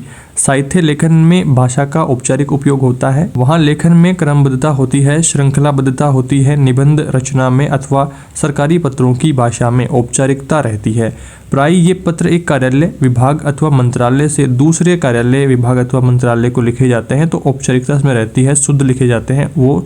और पत्र की भाषा सरल और सहज होती है। सटीक अर्थ प्रेषित करने के लिए प्रशासनिक शब्दावली का उपयोग किया जाता है, प्रयोग किया जाता है। और निबंध की भाषा में भी प्रभावशीलता रहती है, क्रमबद्धता होती है। वहाँ भाषा लिखित स्वरूप है और औपचारिक भी है। भाषण देते समय, मीटिंग अथवा सभा में बोलते समय, अपनी बात को प्रभावी रूप में रखते समय, आदेश देते समय भाषा मौखिक रूप में होती है, लेकिन पूर्णतः औपचारिक स्वरूप लिए हुए होती है, शुद्धता लिए हुए होती है। तो ये बातें यहाँ पर आपको ध्यान रखनी है। इसके बाद में आगे बढ़ते हैं और अब दूसरा बिंदु आता है अनौपचारिक स्थिति, भाषा की अनौपचारिक स्थिति के बारे में। इसमें देखिए, अनौपचारिक रूप में भाषा का दोनों तरह से उपयोग किया जाता है, मौखिक रूप में भी और लिखित रूप में भी। आमतौर पर दैनिक जीवन में जो वार्तालाप रहती है, हम भाषा के अनौपचारिक रूप का ही प्रयोग करते हैं, जैसा कि मैंने आपको पहले ही वीडियो के स्टार्टिंग में बता दिया है, क्लास के स्टार्टिंग में। तो कोई दिक्कत समस्या आपको नहीं आनी चाहिए। इन सभी टॉपिक्स को बहुत ज़्यादा आसान है, आपको टेंशन लेने वाली कोई बात नहीं है। ईजिली सारा कुछ मामला मैनेज आपका हो जाएगा। आराम से सारे टॉपिक्स को देखते हुए चलिए और हर एक टॉपिक को समझने की कोशिश करिए। इसके बाद में देखिए, इसमें वाक्यों अथवा शब्दों में क्रमबद्धता नहीं होती है तथा साथ ही वाक्यों की संरचना में व्याकरण के नियमों की पालना भी नहीं होती है। आम घरेलू बोलचाल वो अनौपचारिक रहेगी जिसमें ज़्यादा शुद्धता को नहीं देखते हैं, बस आम बोलचाल में जो वर्ड अपन यूज करते हैं उसको कर देते हैं। साहित्य की कई विधाओं में भी अनौपचारिक भाषा का प्रयोग किया जाता है। उदाहरण के लिए कहानी विधा को ले लीजिए, यह लिखित रूप में औपचारिक स्वरूप लिए हुए होती है, लेकिन उसमें आए संवाद अथवा घटनाओं के पात्रों के वार्तालाप को जब प्रस्तुत किया जाता है तो वहाँ पर भाषा अनौपचारिक स्वरूप में हमारे सामने आती है। नाटकों, एकांकियों आदि में भी ऐसा ही स्थितियाँ कई बार सामने आती है। और आपने देखा होगा दोहों में, लोकोक्तियों में, इनमें और साथ में ही जो चौपाइयाँ वगैरह रहती है तो उनमें आम बोलचाल की भाषा होती है और वहाँ पर ज़्यादा शुद्धता को ध्यान नहीं दिया जाता है, जो वर्ड जो है उसको ध्यान में रखते हैं। तो ऐसा कुछ आपको यहाँ पर अंतर अगर पूछा जाए औपचारिक अनौपचारिक भाषा में तो वो आपको ध्यान रखना होगा। इसके बाद में लिखित और मौखिक भाषा का प्रश्न भी आ जाता है। लिखित भाषा क्या है, मौखिक भाषा क्या है, इसको नॉर्मली आप जानते हैं, कुछ ज़्यादा समझने की ज़रूरत है नहीं। लिखित मतलब लिखा हुआ और मौखिक मतलब जो बात बोल ली जा रही है बस। पर अगर प्रश्न आपके ऐसा आता है तो आपको उसका उत्तर क्या लिखना है। बड़ा प्रश्न 2 नंबर का, 3 नंबर का इस तरह से आएगा तो उसमें क्या उत्तर लिखना होगा, आइए उसके बारे में बात करते हैं। तो देखिए, प्रारंभिक स्तर पर बालक परिवार के सदस्यों के साथ में अनुकरण के आधार पर मौखिक भाषा ही सीखता है। अनुकरण के आधार पर मतलब है अनुसरण करके, फॉलो करके सीखेगा, तथा विद्यालय में प्रवेश से पूर्व मौखिक भाषा में ही अपने विचारों का आदान प्रदान करता है। उसको लिखित जानकारी, लिखित नॉलेज नहीं होता है कि लिखना कैसे है, सारी चीज़ें सिर्फ मौखिक बातचीत वह करेगा, मौखिक बातचीत से ही अपने विचारों का आदान प्रदान करेगा। विद्यालय में जाने के बाद में बालक धीरे धीरे किसी भाषा या मातृभाषा अथवा द्वितीय भाषा, लिपि, ध्वनि का ज्ञान प्राप्त करता है। इसके उपरांत धीरे धीरे, शनै का मतलब है धीरे धीरे, लिखित भाषा पर अधिकार करता है। लिखित भाषा पर अधिकार होने के बाद में व्यक्ति अपने विचारों को तथा पुस्तकों की सहायता से प्राप्त ज्ञान को भावी आवश्यकता के लिए लिख करके सुरक्षित कर लेता है। तो ये नोट्स वगैरह बनाने का काम हो गया। लिखित व मौखिक भाषा में आपस में अंतर संबंध है, क्योंकि मौखिक भाषा को लिखित भाषा में और लिखित भाषा को मौखिक भाषा में भी व्यक्त कर सकते हैं। उदाहरण यहाँ पर देखिए, कहानी, कविता, गीत आदि को पढ़ करके मौखिक रूप से बता सकते हैं। लिखित और मौखिक भाषा में ये बिंदु आपको ध्यान रखना है। इसके बाद में अगर अंतर को लेकर के प्रश्न आता है कि लिखित भाषा और मौखिक भाषा में अंतर क्या है, तो वो आपके लिए समझने वाला बात रहेगी। देखिए यहाँ पर पहला बिंदु, पहला अंतर देखिए, मौखिक भाषा विचारों के आदान प्रदान, वाद विवाद, संवाद, भाषण की भाषा है, जबकि लिखित जो भाषा है वो हम कानों से सुने गए विचारों को लिपिबद्ध कर सकते हैं। दूसरा अंतर, मौखिक भाषा अस्थायी होती है, किसने क्या कहा और क्यों कहा इसका कोई ठोस प्रमाण नहीं होता है, ठोस प्रमाण नहीं होता है मौखिक भाषा का। जबकि लिखित जो भाषा है वो स्थायी होती है, लिपिबद्ध होती है, तो कानून के द्वारा लिखित लेखों को मान्यता प्राप्त होती है। तो ये बात यहाँ पर हो गई है अंतर। तीसरा अंतर, लिखित भाषा के माध्यम से एक युग की साहित्यिक, आर्थिक, सामाजिक तथा धार्मिक आदि परंपराओं को भावी पीढ़ी के लिए सुरक्षित रखा जा सकता है, जबकि मौखिक भाषा में ऐसा नहीं किया जा सकता है। लिखित मटेरियल रहेगा तो अपनी आगे आने वाली पीढ़ियां भी उसको देख पाएंगी, पर मौखिक को कैसे देख पाएंगे, मौखिक तो वर्तमान समय में ही वो उसका अंत हो जाएगा। और इसके बाद में चौथा अंतर देखिए, लिखित साहित्य व वैज्ञानिक उपलब्धियों को एक दूसरे देश वाले भी पढ़ करके ज्ञान प्राप्त कर सकते हैं। किसी भी विषय में किए गए नवीन शोध को लिखित रूप में ही एक दूसरे के साथ में हस्तांतरित किया जा सकता है। मौखिक भाषा में वक्ता श्रोता का आमने सामने होना आवश्यक है। लिखित भाषा में लेखक अपने ज्ञान को लिख करके प्रकाशित करता है, जिससे दूर दराज के व्यक्ति भी लाभान्वित हो जाते हैं। आगे देखिए, लिखित लेखों, अभिलेखों, पुस्तकों का एक भाषा से विश्व की दूसरी भाषाओं में भी अनुवाद किया जा सकता है, जिससे अन्य भाषी भी लाभान्वित होते हैं, अन्य भाषा को पढ़ने बोलने वाले भी लाभान्वित होते हैं। तो ये सारे अंतर आपको यहाँ पर ध्यान रखने हैं। इसके बाद में लिखित भाषा के उद्देश्य को लेकर के प्रश्न कई बार आया हुआ है, तो इसमें देखिए लिखित भाषा के क्या उद्देश्य हैं। पहला उद्देश्य, वर्णों की ठीक और सुंदर बनावट लिखना सीखना। दूसरा उद्देश्य, सुंदर व सुडौल लेख का अभ्यास करवाना। तीसरा उद्देश्य, शुद्ध वर्तनी का ज्ञान करवाना। चौथा उद्देश्य है छात्रों की वाक्य रचना के नियमों से अवगत करवाना। पांचवा उद्देश्य है विराम चिन्हों का उचित प्रयोग करने की शिक्षा देना। छठा उद्देश्य है विद्यार्थियों में शब्द के विभिन्न रूपों जैसे भाषा में मुहावरे, लोकोक्ति तथा सूक्तियों का प्रसंगानुकूल प्रयोग करने की शिक्षा देना। सातवां उद्देश्य है छात्रों को इस योग्य बनाना कि प्रसंगानुकूल और विषयानुकूल भाषा का प्रयोग कर सके। आठवां उद्देश्य है विद्यार्थियों में तार्किक रूप से विचारों को अभिव्यक्त करने की योग्यता प्रदान होए। और नौवां यहाँ पर उद्देश्य है विद्यार्थियों में यही योग्यता उत्पन्न करना कि वह अपने विचारों या भावों को लिखित रूप में व्यक्त कर सके। तो ये उद्देश्य कुछ यहाँ पर ध्यान रखना है। इसके बाद में मौखिक अभिव्यक्ति के महत्व को लेकर के बात करते हैं। तो मौखिक अभिव्यक्ति बालक के व्यक्तित्व विकास की दृष्टि से भी अति आवश्यक है। मौखिक अभिव्यक्ति द्वारा बालक को विचाराभिव्यक्ति के सुअवसर प्राप्त हो जाते हैं और प्रकाशन का पूरा अवसर मिलता है। डॉसन ने मौखिक कार्य का महत्व बताते हुए लिखा कि मौखिक कार्य भाषा की नींव तैयार कर देता है, क्योंकि मौखिक भाषा तथा लिखित भाषा के तुल्य अंग समान ही होते हैं। तो ये बातें यहाँ पर हो गई है। इसके बाद में मौखिक भाषा के उद्देश्य महत्व के बारे में और प्रश्न पूछता है, तो फिर आपको ये पॉइंट्स भी ध्यान रखने हैं कि अधिगम की सरलता, दूसरा अनुकरण व अभ्यास, कुशलता में सहायक, विचाराभिव्यक्ति, भावाभिव्यक्ति का अवसर, शुद्ध उच्चारण, भावाभिव्यक्ति की जो सरलतम रूप है वो, स्पष्टीकरण में सरलता, दृढ़ता में सहायक, भाषण कला में निपुणता, सजीवता व भाव प्रदर्शन रुचि जागृत होना, आत्मव्यक्ति में निपुणता, भावनात्मक विकास में सहायक, मानसिक व बौद्धिक विकास, एकाग्रचित और सक्रियता बनी रहेगी। तो ये सारी चीज़ें यहाँ पर हो गई हैं। इसके बाद में ध्वनि विज्ञान को लेकर के 1 नंबर का प्रश्न आ सकता है। इसमें देखिए ध्वनि विज्ञान क्या है। तो ध्वनि विज्ञान वह विज्ञान है जो ध्वनि विषयक स्वरूप, भेद, अंग, उच्चारण, अवयव और नियमादि का वैज्ञानिक ढंग से अध्ययन करता है। विषयक स्वरूप, ध्वनि विषयक स्वरूप और भेद, अंग, उच्चारण, अवयव और नियमादि का और इनका अध्ययन क्या रहेगा, ध्वनि विज्ञान। ध्वनि विज्ञान की 3 शाखाएं हैं। पहली है उच्चारण मूलक ध्वनि विज्ञान, दूसरी है श्रवण मूलक ध्वनि विज्ञान और ध्वनि ग्राम विज्ञान। तो ये 3 शाखाएं आपको ध्यान रखना है। और इसके अलावा यहाँ पर एक टॉपिक और रहता है, वर्ण या अक्षर क्या है। वर्णों के बारे में भी इस यूनिट में है। ए, आ आदि जब वागेंद्रिय द्वारा व्यक्त होते हैं, मुख द्वारा बाहर आते हैं, तब ये ध्वनियाँ कहलाती हैं। इसके लिखित रूप को वर्ण कहते हैं। इसे हम निम्नानुसार भी परिभाषित कर सकते हैं। वर्ण या अक्षर उस मूल ध्वनि को कहते हैं जो कान का विषय है और इसको खंड न किया जा सके, मतलब जिसको और तोड़ा ना जा सके, ऐसा वर्ण हो गया, वो अक्षर हो गया। और वर्णों के उच्चारण समूह को वर्णमाला कहते हैं। वर्णों के उच्चारण समूह को वर्णमाला कहते हैं। ध्वनि के बारे में प्रश्न आएगा, ध्वनि क्या है। तो ए, आ आदि जब वागेंद्रिय द्वारा व्यक्त होते हैं, मुख द्वारा व्यक्त होते हैं, तब ये ध्वनियाँ कहलाती है। ध्वनि बोलने व सुनने में आती है। वर्ण के बारे में और यहाँ पर बिंदु ध्यान रखिए कि ध्वनियों के लिखित रूप को वर्ण कहते हैं। वर्ण लिखने, पढ़ने और देखने में आते हैं। तो ये इसकी विशेषताएं हो गई। यहाँ पर देखिए आगे स्वर और व्यंजन सार्थक ध्वनियाँ होती हैं। इसके प्रयोग से परिवर्तन से शब्द के अर्थ में परिवर्तन आ जाता है। जब वाक्यों में आकांक्षा, सन्निधि, योग्यता का भाव होता है तब वे सार्थक संवाद कहलाते हैं। तो ये बिंदु यहाँ पर हो गए। तो ये आपने देखा 2nd यूनिट हमने बहुत कम समय में कवर कर लिया है और यहाँ पर आपने जाना कि बहुत इजी टॉपिक्स हैं, तो कुछ ज़्यादा कुछ आपको पढ़ने की ज़रूरत नहीं है। एक बार में ही आपको सारा कुछ समझ में आ गया होगा, याद हो गया होगा।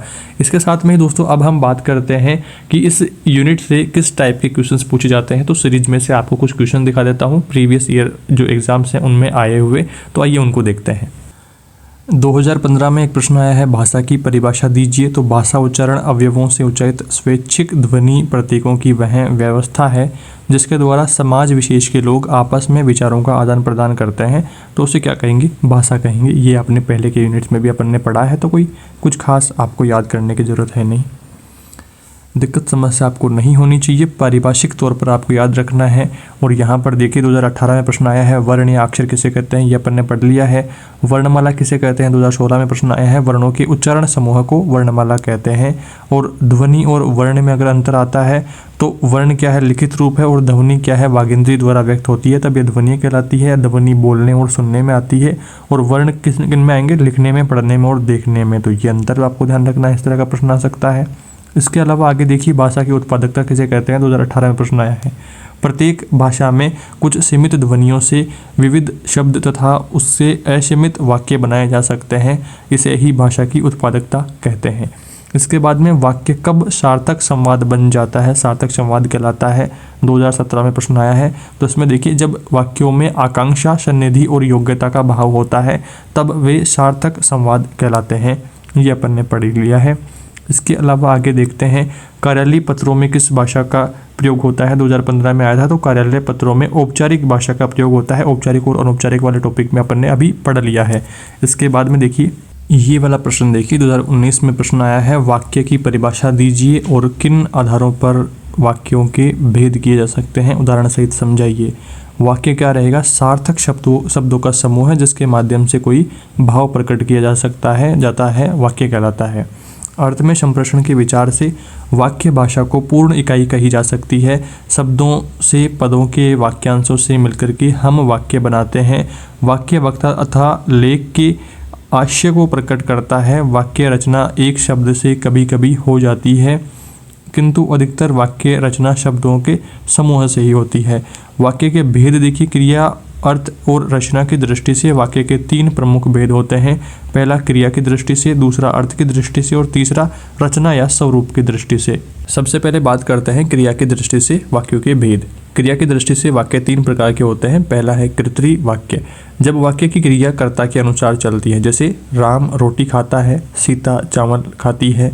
यहाँ प्रथम वाक्य में खाता और खाती क्रिया कर्ता के अनुसार चल रही है, अतः ऐसे वाक्य कर्तरी वाक्य कहलाते हैं। जैसे लड़का राम अगर खाना खा रहा है तो खाता आ गया, सीता जो लड़की है वो खाती उसमें आएगा, तो वो चेंज यहाँ पर हो रहा है कर्ता के अनुसार। और दूसरी वाक्य, यहाँ पर दूसरा वाक्य है कर्मणि वाक्य, जब वाक्य की क्रिया कर्म के अनुसार चलती हो तो ऐसी स्थिति में कर्मणि वाक्य होता है। राम द्वारा रोटी खाई जाती है, सीता द्वारा चावल खाया जाता है। दोनों वाक्यों को यदि हम ध्यानपूर्वक देखें तो मालूम पड़ेगा कि क्रिया कर्म के अनुसार प्रयोग में लाई है। प्रथम वाक्य में रोटी और दूसरे वाक्य में चावल, कर्म ही क्रिया का लिंग रोटी और चावल के अनुसार ही चल रहा है, तो ये बात यहाँ पर हो गई है। तीसरा वाक्य यहाँ पर प्रकार देखिए, भाव वाक्य, जब क्रिया कर्ता और कर्म दोनों के अनुसार न चल करके एक वचन पुल्लिंग में चलती हो, एक वचन पुल्लिंग में, और वहां पर भाव वाक्य रहेगा। मुझसे चला नहीं जाता, सीता से रोया नहीं जाता, यहाँ क्रिया का प्रयोग एक वचन पुल्लिंग में हो रहा है, अतः दोनों उदाहरण भाव वाक्य के हैं। इसके बाद में दूसरा प्रकार आता है अर्थ की दृष्टि से वाक्य के भेद। ये इसमें 8 भेद होते हैं। सबसे पहला है विधिवाचक वाक्य। विधि वाक्यों को विधानार्थक वाक्य भी कहा जाता है। इन वाक्यों में कार्य होने का बोध होता है, जैसे प्रातःकाल हो गया, आकाश के पूर्वी क्षितिज पर सूर्य अभी उगा ही है। दोनों वाक्यों में कार्य होने की जानकारी मिल रही है। विधिवाचक वाक्य का मतलब है कार्य होने की जानकारी आपको मिलेगी। दूसरा वाक्य है निषेधवाचक वाक्य। वाक्यों के द्वारा किसी का अभाव व निषेध सूचित होता है। निषेध का मतलब है कि काम नहीं हो रहा है, मैंने आज उसे नहीं देखा है, वह घर पर नहीं है, मैं नहीं जाता। उक्त तीनों वाक्यों में निषेधार्थ है, अतः इस प्रकार के वाक्य निषेध वाक्य कहे जाएंगे। तीसरा क्या है, प्रश्नवाचक वाक्य। तो प्रश्न रहेगा, तुम कौन हो, तुम कब आए, तुम क्यों आए, तुम कैसे आए, तो ये सारी चीज़ें हो गई हैं।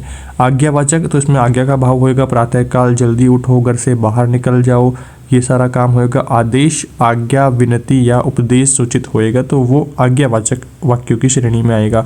विस्मयवाचक, विस्मय में क्या रहेगा, आश्चर्य, घृणा, शोक, हर्ष आदि का बोध होएगा। हाय हाय, दुष्ट ने बच्चे को मार ही डाला, शाबाश तुमने दुश्मन को पछाड़ दिया। दोनों वाक्य विस्मयवाचक वाक्यों के उदाहरण हैं। तो ये हो गया। इसके बाद में संदेहवाचक वाक्य, जिन वाक्यों द्वारा संदेह, शक की अथवा संभावना की जानकारी मिलती है तो उन्हें संदेह सूचक वाक्य कहते हैं। जैसे संभवतः आज बारिश हो, वर्षा हो, तुमने उसे देखा होगा, उसने ऐसा कहा होगा। ये वाक्य यहाँ पर संभावना जो संदेह हो रहा है, तो वो सारी चीज़ें हो गई है। इच्छावाचक, तो इच्छा यहाँ पर मांगी जा रही है, जैसे इच्छा या शुभकामना, तो भगवान तुम्हें दीर्घायु बनाए, परीक्षा में तुम सफल रहो, ईश्वर सबका कल्याण करे, तो ये क्या रही, इच्छा रही, शुभकामना रही। इसके बाद में संकेतवाचक वाक्य, संकेत में संकेत दिया जाएगा, तुम्हें कैसे जानना है वो करना है। तुम नहीं आते तो मैं उसका काम नहीं करता, यदि वर्षा नहीं होती तो फसल सूख जाती, यदि आप नहीं होते तो मैं चला जाता। तो दूसरे वाक्य की संभावना पर निर्भर होता है, अर्थात जिन वाक्यों में संकेत अथवा शर्त हो वे वाक्य संकेतार्थक वाक्य कहलाते हैं। अगला यहाँ पर तीसरा प्रकार आता है रचना या स्वरूप की दृष्टि से वाक्यों के भेद। ये यहाँ पर रहता है जब हम वाक्यों का अध्ययन करते हैं तो 3 प्रकार के वाक्यों की जानकारी होती है। पहला है सरल या साधारण वाक्य। इसमें देखिए जिन वाक्यों में एक ही उद्देश्य और एक ही विधेय होता है तो वे वाक्य साधारण या सरल वाक्य कहलाते हैं। जैसे राम पत्र लिखता है, वाक्य में राम उद्देश्य है और पत्र लिखता है विधेय है। यह वाक्य सरल या साधारण वाक्य है। किंतु जब किसी वाक्य में एक से अधिक उद्देश्य और विधेय होंगे तो ऐसे वाक्य उपवाक्य कहे जाते हैं। जैसे मैंने समाचार पत्र में पढ़ा था कि जयपुर में कर्फ्यू लगा हुआ है, तो इस तरह का यहाँ पर आ गया जिसमें 2 उद्देश्य हैं, 2 विधेय हैं। आगे देखिए उपवाक्य 2 भेद उपवाक्य के कर दिए हैं, प्रधान उपवाक्य और मिश्रित उपवाक्य। इसमें देखिए प्रधान उपवाक्य क्या रहेगा, किसी एक मुख्य उद्देश्य या मुख्य विधेय से बनने वाले उपवाक्य को प्रधान उपवाक्य या मुख्य उपवाक्य कहेंगे। जैसे मैंने समाचार पत्र में पढ़ा था, यह प्रधान उपवाक्य है। दूसरा यहाँ पर मिश्रित, तो गौण उद्देश्य और गौण विधेय वाला तथा प्रधान उपवाक्य की सहायता करने वाला आश्रित उपवाक्य कहलाता है। यह प्रधान उपवाक्य या आश्रय वाला वाक्य होता है। जैसे जयपुर में कर्फ्यू लगा हुआ है, इसमें जयपुर गौण उद्देश्य और कर्फ्यू लगा हुआ है गौण विधेय है, अतः जयपुर में कर्फ्यू लगा हुआ है वाक्य आश्रित उपवाक्य रहेगा। आश्रित उपवाक्यों में संज्ञा उपवाक्य, विशेषण उपवाक्य और क्रिया विशेषण उपवाक्य भी होते हैं। दूसरा यहाँ पर भेद है मिश्रित वाक्य का।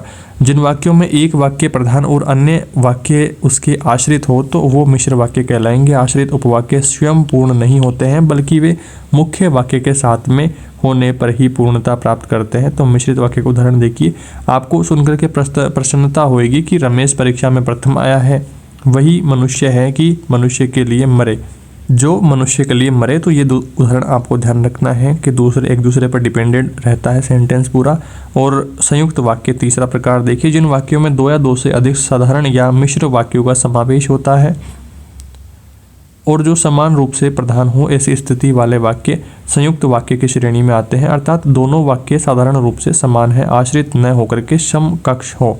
इसमें देखिए उदाहरण, हिंदुओं के प्रार्थना स्थान को मंदिर कहते हैं किंतु मुसलमानों का प्रार्थना स्थल मस्जिद कहलाता है। तो दोनों का अलग अलग है, आप इसको जोड़कर भी लिख सकते हैं या अलग अलग भी लिखेंगे तो भी अर्थ स्पष्ट निकलेगा।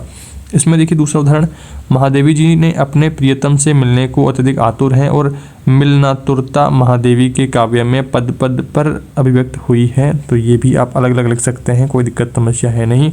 ये सारा काम यहाँ पर हो गया है। वाक्य रचना में परिवर्तन के क्या क्या कारण हो सकते हैं, DLED 2015 में प्रश्न आया हुआ है। यहाँ पर देखिए वाक्य रचना में परिवर्तन के कारण पहला तो क्या है, अन्य भाषाओं का प्रभाव। विश्व की विविध भाषाओं के परस्पर संपर्क के कारण पर भाषाओं के वाक्य गठन पर प्रभाव पड़ता है। भारत में यवनों के आगमन के साथ में ही अरबी, फारसी, अंग्रेजों के साथ में अंग्रेजी आई, दोनों का प्रभाव हिंदी भाषा पर पड़ा। हिंदी के प्रारंभिक साहित्य में की वाले प्रयोग नहीं मिलते हैं, संस्कृत में की के लिए यत निपात है। प्रत्यक्ष और अप्रत्यक्ष कथन वाले वाक्यों में अंग्रेजी का प्रभाव पड़ा है। सीता ने कहा कि मैं भी वन जाऊंगी के स्थान पर सीता ने कहा कि वह भी वन जाएगी। अंग्रेजी के प्रभाव के कारण हिंदी में भी बड़े बड़े वाक्यों की रचना होने लगी और संस्कृत में विशेषण बहुत लंबे वाक्य दूसरे ढंग के हैं। अंग्रेजी के प्रभाव के कारण क्रिया के बाद में कर्म का प्रयोग भी कुछ चलने लगा है। वह पुस्तक पढ़ता है के स्थान पर वह पढ़ता है पुस्तक। इसी प्रकार वाक्य में मैं पीता हूँ चाय, मैं लाया हूँ गुड़िया, मैं खाता हूँ मक्खन आदि प्रयोग आए हैं। संस्कृत में किसी अन्य के कथन को इति बाद में लगा करके कहा जाता है। इसके लिए हिंदी में इनवर्टेड कोमा का प्रयोग अंग्रेजी की देन है। जैसे वह तथास्तु कह करके अंतर्ध्यान हो गए तो इन्वर्टेड कोमा में डाल दे के तथास्तु को। दूसरा कारण देखिए विभक्तियों का घिसने के कारण। संस्कृत, लैटिन, ग्रीक आदि प्राचीन भाषाएं संयोगात्मक थी। इसके परिणाम स्वरूप वाक्य रचना में अंतर आया है और विभक्तियों प्रत्ययों का कार्य प्रसंगों, सहायक आदि से लिया जाने लगा। संयोगात्मक वाक्य में वियोगात्मक अवस्था में पदक्रम निश्चित हो जाता है, जैसे कि हिंदी अंग्रेजी में विद्यमान है। इसमें कर्ता और कर्म का स्थान बदलने पर अर्थ का अनर्थ हो जाता है। हिंदी में ने, पर आदि घिसे हुए कारक चिन्ह हैं। तीसरा है बलागात। बलागात के कारण वाक्य गठन में परिवर्तन हो जाता है। जैसे मैं पराजय जैसी चीज नहीं जानता के स्थान पर पराजय मैं नहीं जानता ऐसा बोल सकते हैं, तो बलाघात यहाँ पर आएगा। और स्पष्टता का कारण देखिए, स्पष्टता के लिए वाक्य गठन में परिवर्तन होता है। इसके लिए कोष्ठ या डेस का प्रयोग होता है। अमरत्व, मोक्ष की कामना मानव जीवन का लक्ष्य है। पांचवा है मन है स्थिति। वक्ता की मानसिक स्थिति के कारण वाक्य गठन पर प्रभाव पड़ता है। शोक, दुख, युद्ध काल, विपत्ति, संघर्ष आदि के समय मनः स्थिति शुद्ध हो जाती है, अतः ऐसे समय में सरल, स्पष्ट, तीखी और गंभीर भाषा का प्रयोग होता है। ऐसे समय में अलंकृत पदावली नहीं चलती, अन्य अवसरों पर अलंकृत भाषा का ही महत्व रहता है। छठा कारण देखिए, नवीनता की प्रवृत्ति। नवीनता की प्रवृत्ति के कारण वाक्य गठन में परिवर्तन होता है। जैसे मात्र का प्रयोग 2 रुपये मात्र के स्थान पर पुस्तक का मूल्य मात्र 2 रुपये, विशेषक के बाद में विशेषण का प्रयोग दुकान गरीब की आदि यहाँ पर आ जाता है।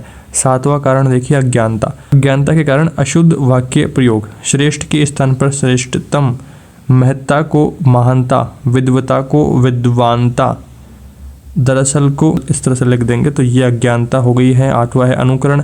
अन्य भाषाओं के अनुकरण के कारण वाक्य रचना में परिवर्तन होता है। अंग्रेजी वाक्य रचना के अनुकरण पर हिंदी में भी तदनुरूप रचना इसका परिणाम है। रमा ने कहा कि मैं कल पढ़ने नहीं जाऊंगी के स्थान पर रमा ने कहा कि वह कल पढ़ने नहीं जाएगी। इस तरह से अनुकरण। परंपरावाद। परंपरावाद में देखिए, संस्कृत में प्राचीन परंपरा के प्रति अनुराग रहा है और हिंदी में परंपरावादिता के विरुद्ध भी संघर्ष रहा है। इसके परिणाम स्वरूप वाक्य रचना में भी अंतर होता है।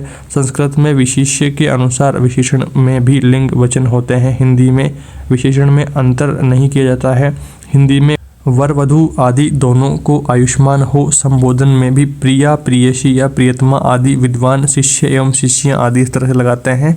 और संस्कृत के विद्वान वर को आयुष्मान, वधु को आयुष्मती हो कहेंगे, संबोधन में प्रिय, प्रियतमे, प्रियसी कहेंगे। वे विद्वान शिष्य और विदुषी शिष्याएं कहेंगे।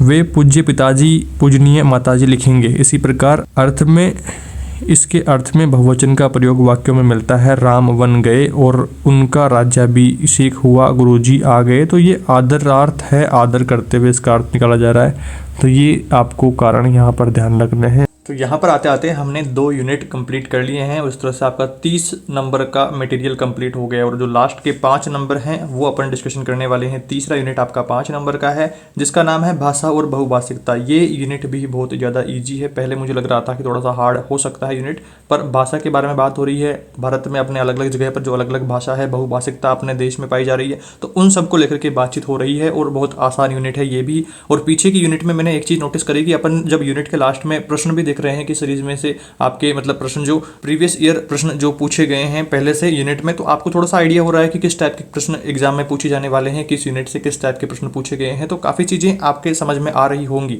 अब इसके बाद में दोस्तों बात करते हैं तीसरे यूनिट को लेकर के जिसका नाम है भाषा बहुभाषिकता को लेकर के, जो भी काफ़ी ईजी यूनिट है, एक बार में ही कवर हो जाने वाला है। पहला टॉपिक आता है बहुभाषी भारत में भाषा और शिक्षा के बीच में क्या संबंध है। तो देखिए, भारतीय संविधान में मातृभाषा में शिक्षा दिए जाने का प्रावधान किया गया है। मातृभाषा मतलब जो जिस जगह पर बोली जा रही है भाषा आमतौर पर, तो वो भारत में एक भी क्षेत्र ऐसा नहीं है जहां पर भाषा के आधार पर अल्पसंख्यक समुदाय नहीं हो। केंद्रीय शिक्षा सलाहकार बोर्ड ने 1998 में यह सुझाव दिया कि बच्चों की शिक्षा उनकी मातृभाषा में होएगी। सुझाव कब दिया गया? 1938 में, और केंद्रीय शिक्षा सलाहकार बोर्ड के द्वारा। इसके अलावा यह भी सुझाव दिया गया था कि अल्पसंख्यकों की भाषा की रक्षा करना भी उनकी मातृभाषा में ही होनी चाहिए। इसके अलावा यह सुझाव तो दे दिया गया, लेकिन बहुभाषी समाज में एक ही भाषा में शिक्षा देना किस प्रकार से संभव होगा, यह समाधान नहीं किया गया। तो थोड़ा सा मामला इनका अटक गया। इसके बाद में आगे देखिए, एक बहुभाषी समाज में बहुभाषी भाषाएं बोली जाती हैं, अलग अलग भाषाएं बोली जाती है। ऐसे में 3 भाषाओं का फॉर्मूला भी पर्याप्त नहीं था। त्रिभाषी फॉर्मूला क्या था? तो यहाँ पर देखिए, त्रिभाषा सूत्र जो था, मातृभाषा में पहले तो, फिर अंग्रेजी और फिर अन्य कोई भाषा, तो ये त्रिभाषी फॉर्मूला। और भारत के स्कूलों में सामान्यतः बहुभाषी बच्चे मिलते हैं। यदि हम कक्षा, पाठ्यक्रम, सिलेबस, पाठ्यपुस्तकें और अनुदेशन प्रणाली को बहुभाषी संसाधनों के द्वारा तैयार नहीं करते हैं तो इससे अभिप्राय है कि हम विभिन्न बच्चों की व्यक्तिगत भाषाओं की अवहेलना कर रहे हैं। यदि उनकी भाषा की अवहेलना होती है तो उनकी भाषा का ज्ञान उससे वंचित हो जाता है। केवल यह प्रावधान करना कि स्कूल प्रत्येक बालक को 3 भाषाओं का ज्ञान कराएगा काफ़ी नहीं है। इससे स्पष्ट तौर पर एक देश की भाषाओं और सांस्कृतिक धरोहरों को सुरक्षित रखने में, संभालने में नहीं रखा जा सकता है। तो त्रिभाषा सूत्र और बाकी सारी चीज़ें आपको ध्यान रखनी है। मातृभाषा, अंग्रेजी और कोई भाषा ले सकते हैं। उसके अलावा भारत को बहुभाषिकता से क्या लाभ है, ये भी टॉपिक कई बार एग्जाम में आया हुआ प्रश्न है। बहुभाषी होना भारत के लिए व्यक्तिगत या सामाजिक स्तर पर एक संसाधन का कार्य करता है। यह हमारी सांस्कृतिक संपन्नता को दर्शाता है। जिसको एक से अधिक भाषाएं आती हैं उनकी भाषा की प्रवीणता तो निसंदेह बढ़िया होती है। समाज के प्रति उनका नज़रिया भी स्पष्ट व उदार होता है। अतः बहुभाषिकता से राष्ट्रीय एकता, भावात्मकता और पारस्परिक सौहार्द की वृद्धि होती है, आपसी प्रेम की वृद्धि होती है। भाषा के संबंध में 4 कोस पर पानी बदले 8 कोस पर वाणी कहावत प्रसिद्ध है। 4 कोस पर पानी का स्वाद बदलता है और 8 कोस पर वाणी में परिवर्तन होना शुरू हो जाता है। तो ऐसी ये कहावत भी यहाँ पर मेंशन करते हुए भारत को बहुभाषिकता से लाभ के बारे में बात करनी है। और एक अगला प्रश्न यहाँ पर इम्पोर्टेंट रहता है कि बच्चे की भाषा का उपयोग कक्षा या विद्यालय की अधिगम प्रक्रिया में करने से क्या सकारात्मक परिणाम मिलते हैं। बच्चे की भाषा मतलब मातृभाषा। बच्चे की भाषा का उपयोग कक्षा या विद्यालय की अधिगम प्रक्रिया में करने से हम बहुभाषिकता को सीखने सिखाने की प्रक्रिया में जगह देते हैं। इसके साथ ही हम विद्यार्थी की सामाजिक सांस्कृतिक पृष्ठभूमि को भी जगह दे रहे हैं। इसका नतीजा यह होगा कि विद्यार्थी सीखने सिखाने की प्रक्रिया में सहजता और जुड़ाव महसूस करेगा। आप ये देखिए कि मातृभाषा में बोलने का मतलब है जहाँ पर बच्चे फर्स्ट सेकंड थर्ड क्लास में हिंदी बोलते हैं प्रॉपर, आप उनको हिंदी में ही समझाएंगे तो वो ईजिली समझ पाएंगे। अगर आप उनके सामने इंग्लिश में बात करेंगे तो वो नहीं समझ पाएंगे या उतना अच्छा नहीं समझ पाएंगे जितना वो हिंदी के साथ में रिलेट कर पाते।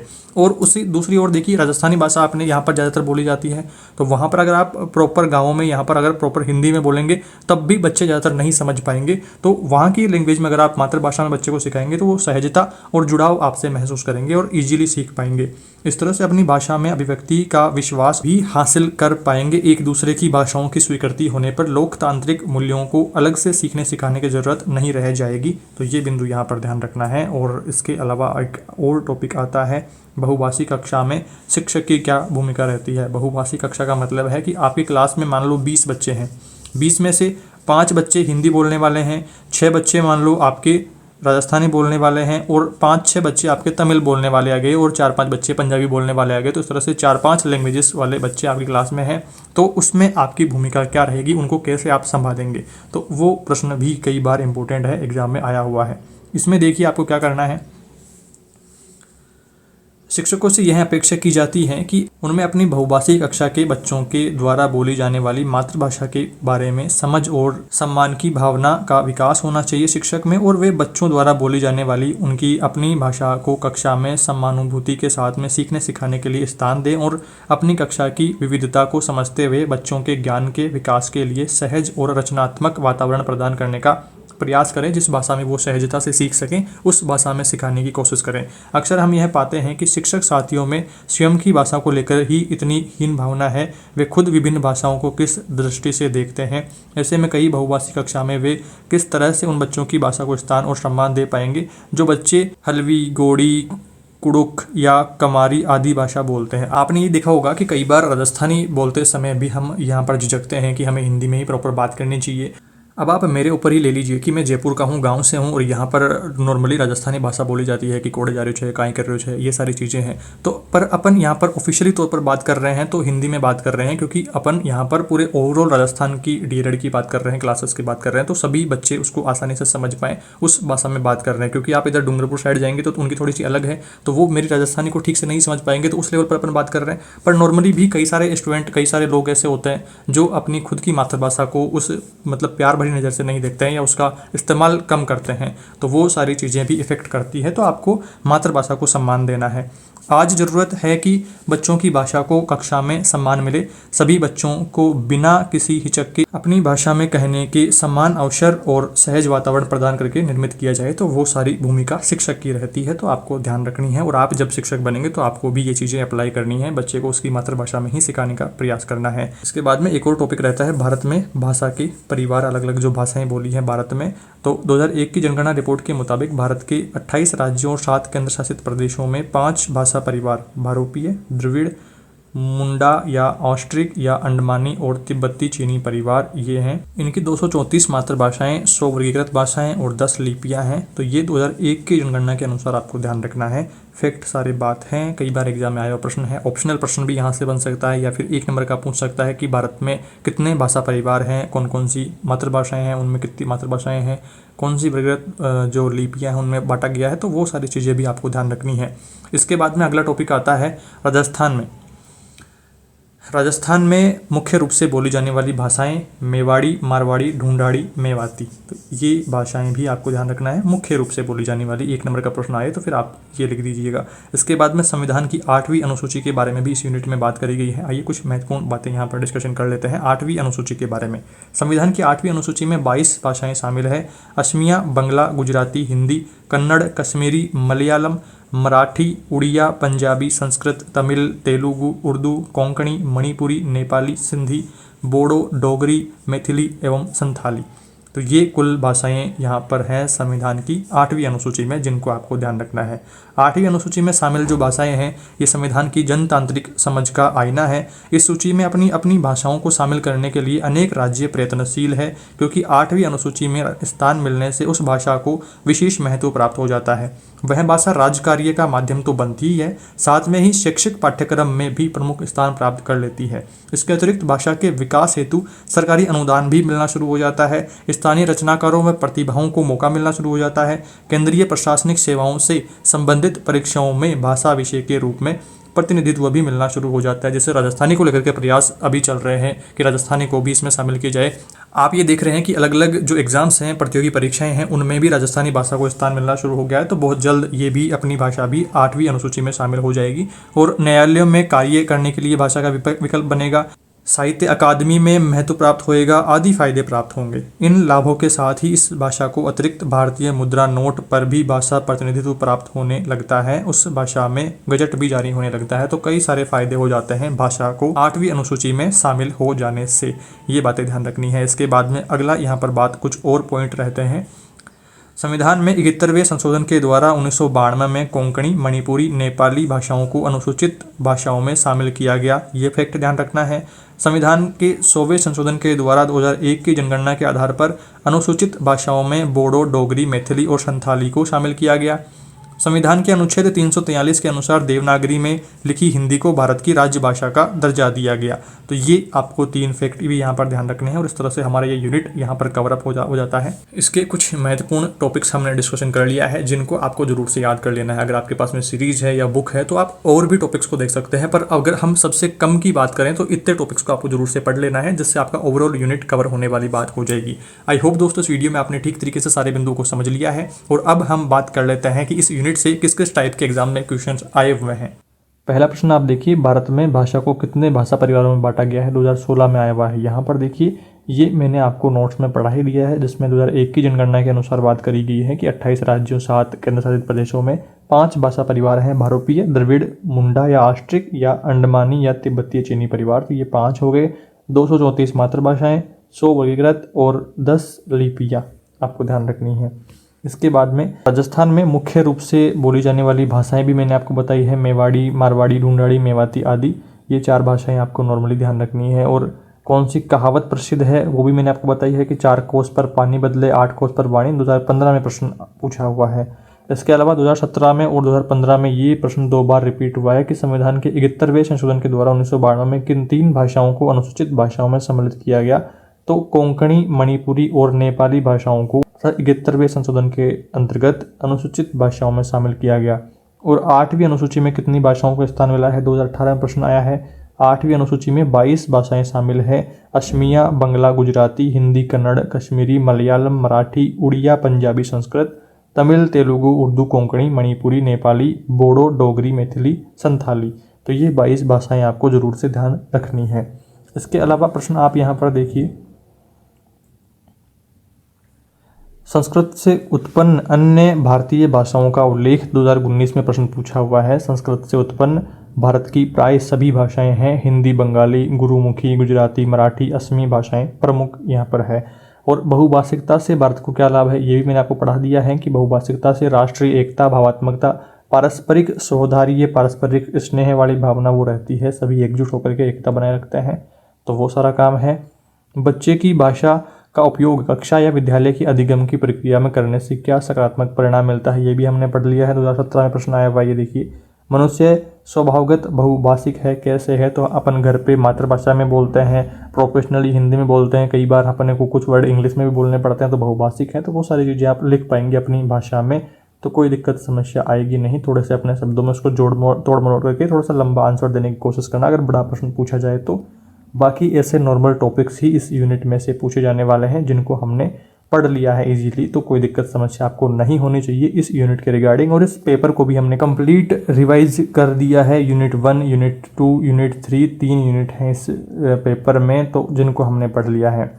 अनेक राज्य 8वीं अनुसूची में अपने राज्य की भाषा शामिल करवाने के लिए प्रयत्नशील है, ये भी मैंने आपको पढ़ा दिया है। 2018 में प्रश्न आया हुआ, देखिए किसी भाषा को संविधान की 8वीं अनुसूची में शामिल हो जाने से क्या क्या लाभ मिलेंगे, ये भी मैंने आपको बता दिया है। 2015 में प्रश्न पूछा है। तो ऐसे कुछ प्रश्न बनते हैं जिनको हमने नोट्स में पढ़ लिया है और आपको मैंने यहाँ पर सीरीज में दिखा दिया है कि किस किस सन में प्रश्न यहाँ से पूछे गए हैं और यही प्रश्न आपके रिपीट होने वाले हैं। तो ये बात आपको ध्यान रखनी है।